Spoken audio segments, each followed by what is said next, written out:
사랑하는 하일랜드 성도 여러분 안녕하십니까, 박현수 목사입니다. 제가 신학교를 다닐 때 일입니다. 설교학 수업을 듣는 중에 한 신학생이 교수님께 질문을 했습니다. 본인은 선교사로서의 소명을 받은 것 같다는 것입니다. 그래서 졸업 후에 선교사로 나가고 싶은데 아내가 반대한다는 것이었습니다. 그래서 그 학생은 선교사로 나가는 것이 과연 자신의 소명인지를 물은 것입니다. 그러자 교수님은 부부는 주 안에서 한 몸이 된 것임을 말씀하셨습니다. 그래서 목회자로서의 소명은 부부가 동일해야 한다고 말씀하셨습니다. 그렇다고 목회자의 아내가 특별한 소명을 받아야 하는 것은 아니지만 남편의 소명에 동의하고 따라와 주어야 한다는 것입니다. 그래서 교수님은 그 신학생에게 아내와 더 깊은 대화를 나눌 것을 권면하셨고 강압적이거나 혹은 독단적으로 결정하지 말라고 조언하셨습니다. 하나님을 섬기는 것은 반드시 해외 선교를 가야 하는 것이 아니며 하나님의 부르심은 다양하다는 것 또한 말씀하셨습니다. 저도 목사님의 아들이지만 저의 부모님 세대들은 하나님을 섬기는 일에 있어서 가족의 희생을 당연시했습니다. 교회를 섬기고 사역을 감당하는 데 있어서 다른 가족 구성원들의 상황은 생각하지 않았고 가족들은 당연히 가장의 결정에 순종해야 한다고 생각한 것입니다. 그리고 하나님을 잘 섬길 때 그 가정은 하나님께서 돌보신다고 생각하였습니다. 감사하게도 하나님께서 그런 가정들을 돌보신 것이 사실입니다. 그러나 이는 우리가 하나님의 언약 가운데 있고 믿는 자들의 가정을 하나님께서 구원하시고 돌보시는 것이 언약의 내용이기 때문인 것이지 사역 때문에 가정을 돌보지 않는 것은 결코 하나님의 뜻도 아니며 하나님께서 옳게 여기시는 것도 아닙니다. 시편 128편에 보시면 여호와를 경외하며 말씀에 순종하여 그의 길을 걷는 자가 받는 복에 대해 말씀하십니다. 시편 128편은 이렇게 말씀하십니다. 여호와를 경외하며 그의 길을 걷는 자마다 복이 있도다. 내가 내 손이 수고한 대로 먹을 것이라 내가 복되고 형통하리로다. 내 집 안방에 있는 내 아내는 결실한 포도나무 같으며 내 식탁에 둘러앉은 자식들은 어린 감람나무 같으리로다. 여호와를 경외하는 자는 이같이 복을 얻으리로다. 시편 128편에서는 하나님을 섬기는 자들에게 주시는 복을 두 가지로 말씀하십니다. 첫째는 수고한 대로 거둔다는 것입니다. 곧 우리의 수고하는 것이 헛된 것이 되지 않아서 하나님께서 부족하지 않게 채우신다는 것입니다. 사람들은 차고 넘치는 것이 복이라고 생각합니다. 더 이상 쌓을 곳이 없도록 풍부해지는 것을 복이라고 생각하고 그래서 많은 사람들이 풍부함의 복을 하나님께 간구합니다. 사람들은 그저 먹고 살 만큼 가진 것을 복이라고 말하지 않습니다. 차고 넘치도록 가져야 그것을 복이라고 생각하고 그는 복받았다고 말하는 것입니다. 그렇지만 풍요로움은 복이 아닌 사명입니다. 우리가 가진 모든 것은 우리의 것이 아닌 하나님의 것이라고 했습니다. 우리는 하나님의 것을 맡은 청지기들입니다.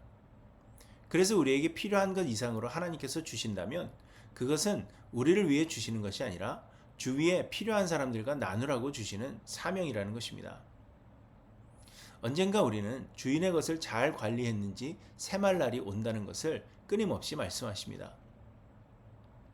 그래서 우리에게 허락하신 것을 잘 관리하지 못한다면 풍부함은 복이 아니라 오히려 우리에게 저주가 될 수 있다는 것을 알아야 합니다. 성경은 우리가 먹을 것과 입을 것이 있은즉 족한 줄로 알 것이니라 이렇게 말씀하십니다. 풍요로움이 복이 아니라 수고한 대로 거두게 하시는 것이 복입니다. 그리고 수고한 대로 거두는 것이 곧 형통함입니다. 시편 37편에 내가 어려서부터 늙기까지 의인이 버림을 당하거나 그의 자손이 걸식함을 보지 못하였도다 이렇게 말씀하십니다. 하나님은 하나님을 경외하는 자들로 하여금 수고한 대로 거두게 하시는 복을 주십니다. 여러분 이러한 복을 사모하시기 바랍니다. 그리고 둘째로 말씀하시는 복이 가정이 화목하게 되는 복입니다. 내 집 안방에 있는 내 아내는 결실한 포도나무 같으며 내 식탁에 둘러앉은 자식들은 어린 감람나무 같으리로다 이렇게 말씀하십니다. 이 말씀의 깊은 의미는 우리가 더욱 공부하고 묵상해야 하겠지만 간단히 생각하면 하나님께서 그 가정을 화목하고 행복하게 하신다는 것입니다. 잠언 17장에 보시면 마른 떡 한 조각만 있고도 화목하는 것이 제육이 집에 가득하고도 다투는 것보다 나으니라 이렇게 말씀하십니다. 또 잠언 15장에도 채소를 먹으며 서로 사랑하는 것이 살찐 소를 먹으며 서로 미워하는 것보다 나으니라 이렇게 말씀하십니다. 가족이 화목하고 서로를 사랑하는 것이 하나님께서 주시는 복이요 또한 궁극적으로 하나님께서 원하시는 것임을 분명히 말씀하시는 것입니다. 그러므로 무엇보다도 우리는 가정의 화목을 위해 기도하고 힘써야 한다는 것입니다. 서두에 언급한 대로 저희 부모님 세대들은 사역을 위해서 가정을 돌보지 않는 것이 오히려 큰 믿음이라고 생각하셨습니다.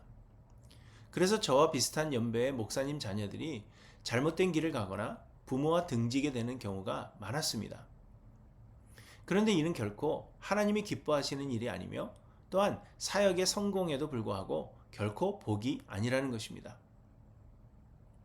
그런데 여러분, 사역뿐만 아니라 일반 성도님들도 직장생활이나 사회생활을 이유로 가정에 소홀한 경우들이 많습니다.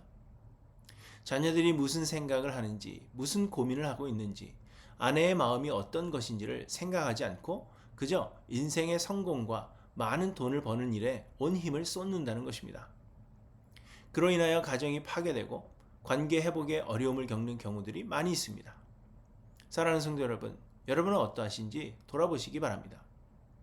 마른 떡 한 조각만 있고도 화목하는 것이 제육이 집에 가득하고도 다투는 것보다 낫고 채소를 먹으며 서로 사랑하는 것이 살찐 소를 먹으며 서로 미워하는 것보다 낫습니다.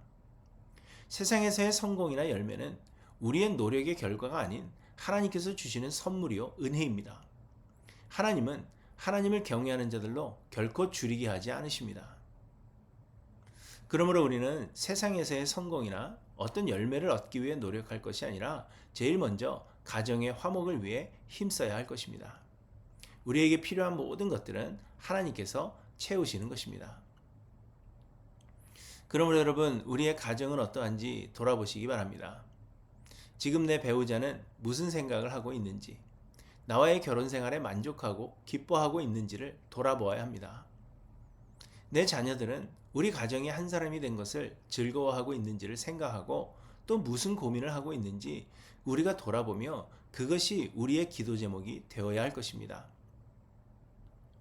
혹 가족 구성원들 간에 깨어진 관계가 있다면 회복을 위해 기도하시고 회복을 위해 힘쓰시기 바랍니다.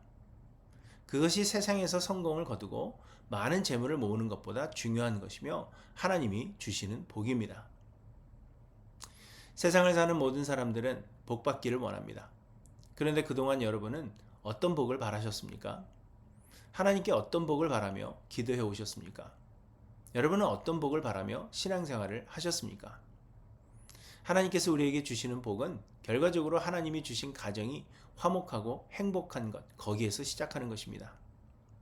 그런데 우리는 복 아닌 복을 바라며 진정 하나님께서 우리에게 주시는 그 복을 걷어차버린 것은 아닌지 생각해 보시기 바랍니다. 바라기는 여러분 모두 하나님이 주시는 복 받으시기를 간절히 소망합니다. 하나님께서 우리에게 주신 복이 무엇인지를 바르게 깨달아 하나님이 주시는 복으로 충만하게 되기를 간절히 소망합니다. 우리의 손이 수고한 대로 먹으며 아내는 결실한 포도나무 같고 식탁에 둘러앉은 자식들은 어린 감람나무 같은 복이 우리 모두에게 임하게 되기를 간절히 소망합니다.